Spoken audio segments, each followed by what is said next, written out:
Let me show you how to win. It's easier than you think. If you're already having some super success, maybe I can save you a lot of time. You must have health with racing pigeons. Health does not come from a bottle of antibiotics. Health comes from strong immune systems. Health comes from not messing with the pigeon's microbiome. Health comes from selecting pigeons that come from long lines of someone that hasn't used antibiotics, pigeons that are naturally healthy. You don't want to deal with pigeons that need antibiotics to survive. If you're having trouble with health all the time, you're either going to have to update your systems or you're going to have to update your pigeons. Pigeons should be very easy to keep healthy if they're nutritionally complete, have plenty of minerals around, some space, some sunshine, enough air. That's about all they need. I vaccinate the pigeons. I worm the pigeons. No antibiotics ever. I will treat individually. I won't flock treat the pigeons. It keeps making the pigeons stronger. You don't have to flock treat the pigeons during racing season. You shouldn't have to ever do it during breeding, before or after. You want to select pigeons that have strong natural immune systems. That makes this game so much easier. Let's talk selection. If you're going to select pigeons, you want pigeons that feel light, corky, buoyant, with super feather year-round. You don't want heavy pigeons, big bone pigeons, pigeons that feel like lead in the hands. You want a corky, flexible, excellent feathered pigeon. Those pigeons condition the easiest. Almost like no matter what you do with them, they stay in condition. So if you select for the correct pigeons, you make this game so much more simple. It is easy to find great pigeons. There's super pigeons everywhere. You don't have to spend a fortune. You don't have to go to the big champion whose name is plastered all over the internet. You could buy from his neighbor. You could buy from club mates. I recommend buying youngsters off the race team of a successful fancier. Maybe come August, September, when the racing season is over, buy some youngsters off the race team. You can get the best deal and some of the best stock. When you're selecting these pigeons, you want to make sure they're down from a long line of champions. You want the parents who have won, grandparents, great-grandparents, cousins, and hopefully other people have won with the same bloodlines. That makes it easier too. Some fanciers are terrific handlers. I mean, these real professionals that just spend all day with the birds, morning till night. I'm a little skeptical because I don't have that kind of time, and most people don't have that kind of time. So I want to win with pigeons, great pigeons, without a lot of effort. Don't be a collector. You don't have to own a grandson of this champion or a son of that champion. Pigeon sport has come into a group of collectors. Find great pigeons. They're everywhere. Don't stress about certain bloodlines. Let's talk care. You have to put in the bare minimum of care. Now, you don't need hours and hours with the pigeons. If you have great nutritionally complete grain, good mineral products, decent loft, you don't have to clean them every day. You don't even have to take care of the pigeons every day. I have big feeders and big waters in with my pigeons. And usually if I go, it's only in the mornings. Doesn't take a lot of time, but care is important. They have to be nutritionally complete. Vitamins are a lot less important than minerals. So concentrate. If you're going to spend money, spend more money on the minerals. Maybe buy a lesser bag of feed and put more money into the mineral products. And I can put a link to some of my mineral videos below. Think about that. They just need basic care, nothing fancy. No worms, vaccinate them, and keep them, spray from parasites. Raising young birds. The breeders are healthy, they're vaccinated, they have no worms, you've sprayed them for parasites. Raising babies, it's fairly simple. I recommend keeping feeders in the section so they have unlimited feed. You never want them to miss a feeding. So for me, it's easier to keep the feeders full. I have a feeder of grain. Usually it's like I use Vaccination Champion. And I'll have a feeder full of 16% chicken lay pellets, add some protein, add some minerals. They eat maybe 5% of the pellet and 95% of the grain. More important than that are the minerals. Like I had mentioned, minerals are more important than the actual grain you feed the pigeons. So have the mineral products. I love the Vaccination all-in-one grits, but I use the brown mineral blocks. I use the pick pots. The number one mineral on the market is the natural Vitamineral. It's a pink mineral. If you can only invest in a good grit mix, grit with Redstone, the Belgian products are the best, and the natural Vitamineral, those will just about cover it for you with the minerals. Of course, I go overboard. More is better sometimes, but try to keep them nutritionally complete. If you raise healthy babies, nutritionally complete babies, that's your future right there. They can't miss anything. Miss one feeding, stunt your babies, forget about them down the road. Now you've raised some nice babies. At weaning, you want to take them away from the parents. You want to vaccinate them. I always vaccinate them with a PMV rota vaccine, and I give them pigeon pox at that time, so I know that's taken care of. I'll wean them, plenty of feed, all they want. Load up the feeders with Versalaga Champion little seeds. Let them eat what they want. You don't want to cause stress with the babies. Many think, oh, I'll force them to eat big corn or big peas. It's crazy. They're going to eat big corn and big peas. I've never seen an adult pigeon not eat that. But when you first wean them, let them eat what they want. Let them pick. Put the minerals in front of them. All the feed they can eat. Usually I load them up with the same mix as the breeders for about the first 6 weeks or so after I wean them.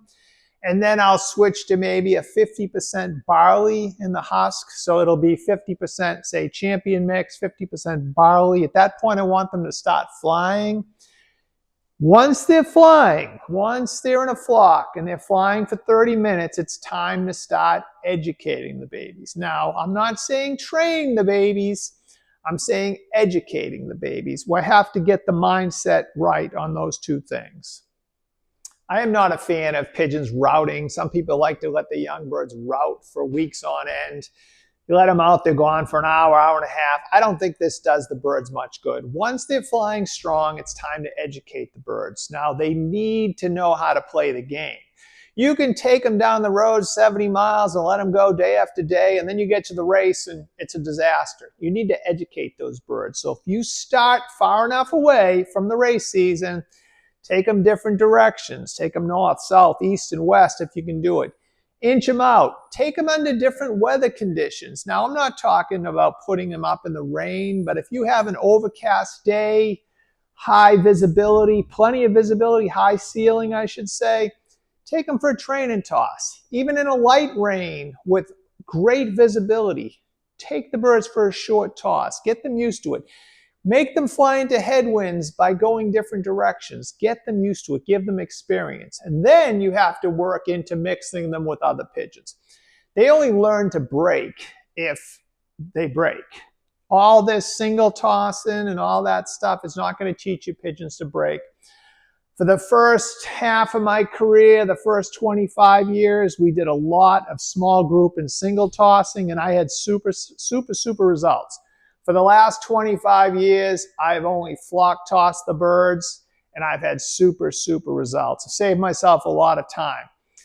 So you have to educate them, but you must mix them. So once you've got them trained, you got them out different directions, you've started early, pick your days, don't put them up in the heat, train them, take a couple days off, take them on a toss. If you have a beautiful Saturday morning, you can take them out for a mile, let them come home, throw them a handful of feed, wait 5 minutes, take them another direction, let them come home, rest for a few minutes, take them another direction.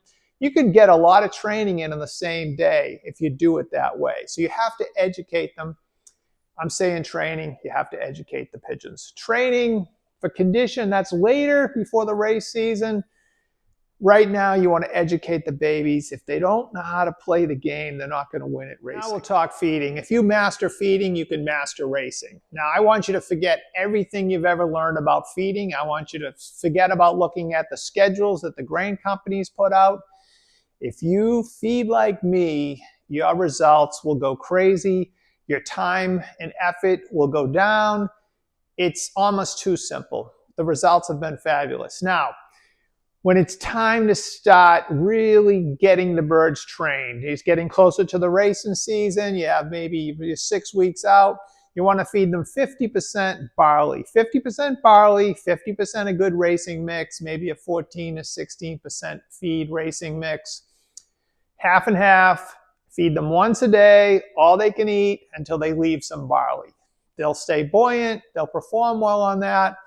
You'll take this feed right through the training. Now, don't be afraid to rest them. If the birds fly an hour, give them the next day off. Just, you're not trying to take too much out of them. So many are pushing them through the heat of the summer. The racing season is months or weeks and weeks off, and they're pushing and pushing the birds. No need. Save that energy. Work them less. Once training begins, forget about loft flying. Take them. If you only take them 3 training tosses a week, 4 training tosses a week, that's great. They don't need to loft fly on the off days. Conserve the energy. Never train like more than once a day unless you're going really short. Never loft fly more than once a day. It's not necessary. Keep it simple. Keep the energy in the pigeons. Don't overwork the pigeons. Now it's a week before the first race. Hopefully you've mixed your pigeons. You've maybe had them on some training trucks. They have to learn to break. They just don't break automatically. If you can find a fancier that doesn't live too close to you and train with him, let the birds break. Sometimes your birds will go to his house, his birds will go to your house, but they learn. They learn pretty quickly after 4 or 5 times that the birds aren't going all the same direction. So you have to train them to break by mixing them and making them break. The smart ones catch on. The lesser pigeons may never catch on, but that really doesn't matter. You want to give the smart ones the best position to win. So now you switch to 75% barley. That is your base feed for the entire young bird season. So you have 75% barley, 25% grain mix. How do you feed that? You feed that 6 days a week. You feed that Sunday through day of shipping for the races under 5 hours on the wing. That's all they get. You have 2 options. You can measure the feed, which I do, but I only have 2 training tosses per week between races. So the birds race, they exercise Tuesday, they exercise Thursday, and then they race. Or you can feed them once a day until they leave a handful of barley. I think for the less experienced fanciers, feeding them once a day until they leave a handful of barley is probably best. You can't make a mistake. Even on day of shipping, they eat the 75% barley mix. On the day of shipping, I would give them one of the pick pots to 10 pigeons divided up over 2 feedings. So that's the only day they eat twice. You feed them in the morning, early as possible, and maybe middle of the day. So they have 4 or 5 hours before they go to the club to drink and digest. That's the mix. If you can get that and feed that the mix, you're going to have a super body weight, buoyant, corky, amazing. Email me. I'll put my email in the description. I'll send you my feeding program. You can watch it, look at it, and it'll really help.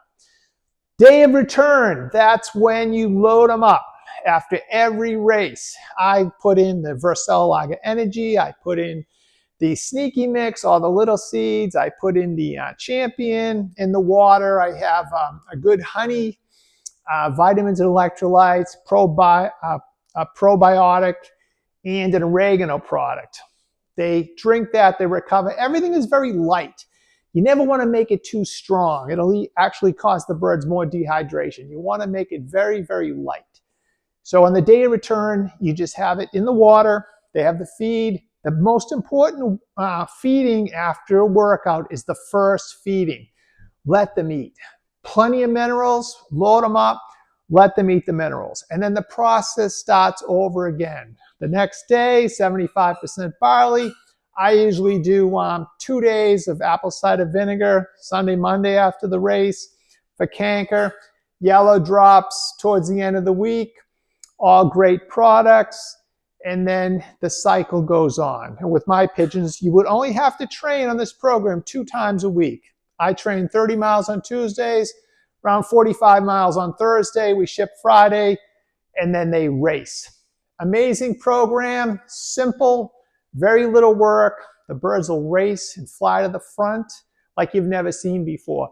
Nearly everybody ships their pigeons too heavy to the races. So if everybody's shipping fat pigeons, a fat pigeon is going to win the race. You start shipping pigeons with the correct body weight, they leave the other pigeons behind. Their pace is quicker. After 3 or 4 hours, your pigeons are pulling ahead, the others are falling behind. It's amazing.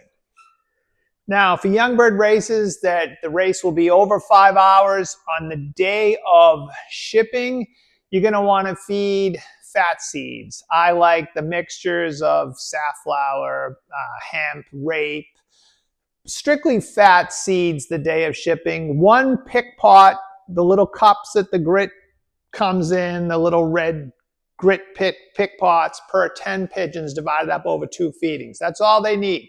That's the only difference. If they're going to fly over 5 hours, they'll get the fat seeds on the day of shipping. Then back to the program. I mentioned the apple cider vinegar. I do it 2 days after the race. Sunday, Monday, 1.5 ounces to the gallon. Yellow drops. I think it's better now to do it maybe day or 2 before shipping. 1 drop per bird. It's an antimicrobial. Keep them on the natural products. Health will be great. And just keep going. Now, if you are only going to exercise the birds 2 times a week, you can measure the feed. I measure daily. My birds eat 1 pick pot per 10 pigeons. So it's young bird season. They raced on Saturday. They ate all they could eat. The rest of the week, they'll get 1 pick pot per 10 pigeons once a day. But they only, when you feed them and you measure in the grain like that, you can only train them 2 times during the week. If you can't go out on a training toss, you can loft fly, whether you flag them. They're not going to loft fly very willingly on this type of feeding, but you can flag them for 35, 40 minutes, say Tuesday and Thursday. A training toss is more of a workout than a loft fly. So figure a 30-minute training toss is about the same amount of work as a 1-hour loft fly. Because on a training toss, they're pumping, they're working. Loft fly, they're flying. But in a training toss, it's more of a workout. So figure it's double the amount of loft flying for the training toss. 30-mile training toss, our loft flight is about equal. This is Frank McLaughlin, McLaughlin Lofts. Like and subscribe. Hope I helped a little bit. If you do, very few people are actually subscribed to my videos, and you can share with your friends, and I'll keep them coming. I'm enjoying myself, and thank you so much for watching.